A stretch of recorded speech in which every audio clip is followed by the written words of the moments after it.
The wiggler and the smoother sound like villains that Batman would fight. And they're pretty cool, actually. You'll find the option to use these tools in the window menu, and the wiggler and smoother allow you to do some very interesting things.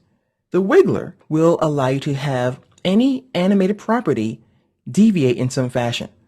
Now, what we're going to do to demonstrate this is we're going to create a film projector type feel, one of those old 1940s projectors, and we're going to put it on the footage of Everest. Or you can simply watch or use any footage that you have. So the first thing I want to do is I'm going to take the footage of Everest, which by the way you will find in your work files folder if you want to follow along. And I'm going to go to Effect, Color Correction, Black and White. Then I'm going to add a brand new solid on top of this footage. So I'm going to go to Layer, New, Solid, and I'll choose some kind of old, like off yellowish, kind of brownish tint color thing to represent my film projector slide on top of this footage. Then I'm going to go ahead and twirl down the opacity by hitting T on my keyboard for the solid. I'll enable the stopwatch, and the reason we have to do this is because the wiggler needs at least 2 keyframes to have some kind of variation in between them. You can't do this on 1 keyframe. So I'm going to drop the opacity down to about 35% on this frame. I'll move over to about 1 second here, and I'm going to go ahead and increase that. I go over here to 2 seconds, and I'll drop it down a little bit more like so. Okay, now that I have these frames here, as you see I have 3 frames, I'm going to go to Window, Wiggler. The wiggler opens up in its own panel, and what we can do is choose a noise type. It's very important here. We can choose smooth or jagged. Jagged will give you very rough transitions in between the wiggling, and smooth will give you a more, smooth one. So I'm going to choose smooth for now.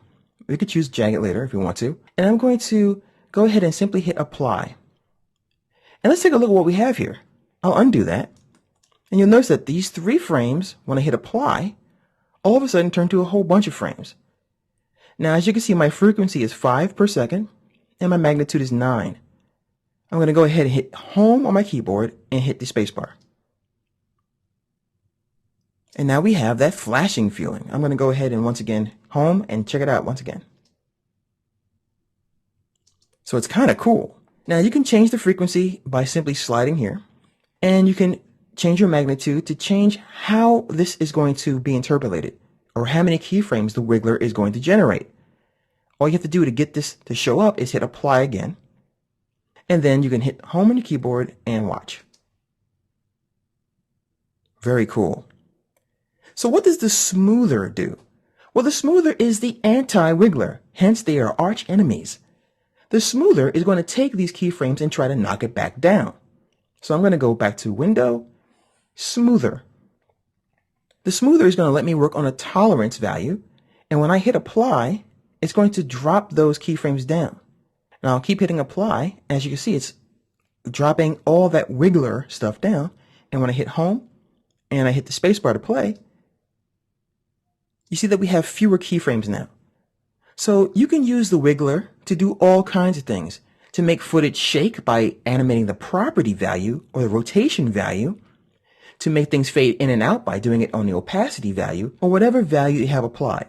So it's simply going to give you a deviation on the value that you have animated, and the smoother is going to take all those keyframes and give you the exact opposite and smooth that back out.